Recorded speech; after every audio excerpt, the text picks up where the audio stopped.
Reflexões acerca do livro de Tito.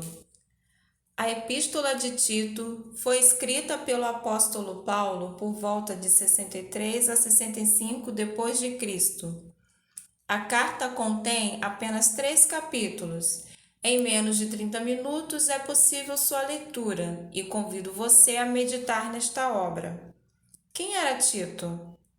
Em Gálatas, capítulo 2, versículo 3, vemos que Tito era grego.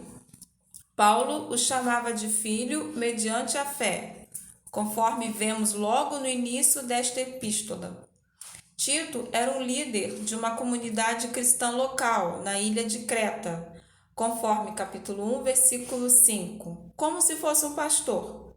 A carta foi destinada a ele, falando de como se proceder no ministério e não ao grupo, como geralmente vemos em outras obras do apóstolo Paulo, sendo, portanto, uma carta pastoral. No capítulo 1, temos a apresentação de Paulo como servo de Deus e apóstolo de Jesus Cristo. Ele expõe seu chamado, que é anunciar a mensagem da vida eterna, prometida desde a criação do mundo. A partir do versículo 5, Paulo pede a Tito que ordene os trabalhos religiosos, bem como nomeie presbíteros para o serviço. Logo em seguida, ele fala das características de um trabalhador das causas de Cristo, como não ser alcoólatra, violento, não ser ganancioso, dentre várias outras exigências.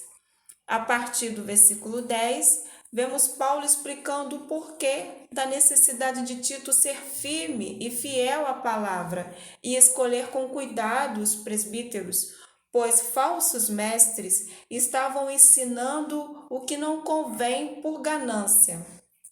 No versículo 15, Paulo diz que nada é puro para alguém que possui uma consciência e entendimento já contaminados, ou seja, mesmo diante de algo bom e justo, uma pessoa que tem no seu interior malícia, maldade, não será capaz de ver a pureza, a inocência.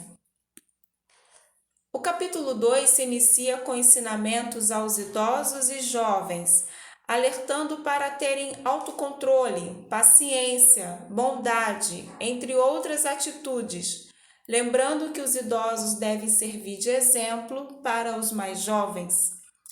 Do versículo 7 em diante, Paulo parece direcionar seus mandamentos especificamente a Tito, alertando-o para ser uma pessoa irrepreensível, com modo de falar puro, não produzindo assim motivos para o adversário lhe maldizer. Paulo também exorta aos servos para serem fiéis aos seus senhores, o que atualmente podemos aplicar às nossas vidas profissionais.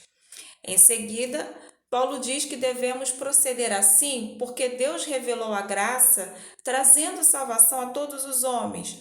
Portanto, descrença, paixões mundanas devem ser abandonadas, pois Jesus deu a si mesmo para obter um povo só para ele, um povo santo.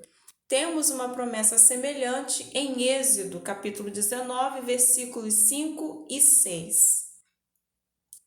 Nos primeiros versículos do capítulo 3, Paulo demonstra como viver em sociedade, indicando que atitudes do velho homem não devem ser repetidas após o conhecimento do amor de Deus por nós, que nos salvou, não pelas nossas obras, mas por sua compaixão.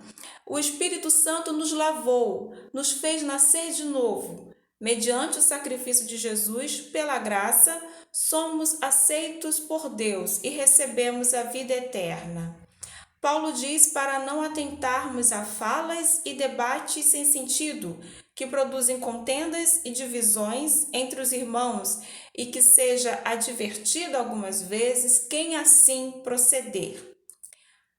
O apóstolo termina a carta pedindo que ocupemos a nossa vida fazendo o bem e ajudando os que precisam.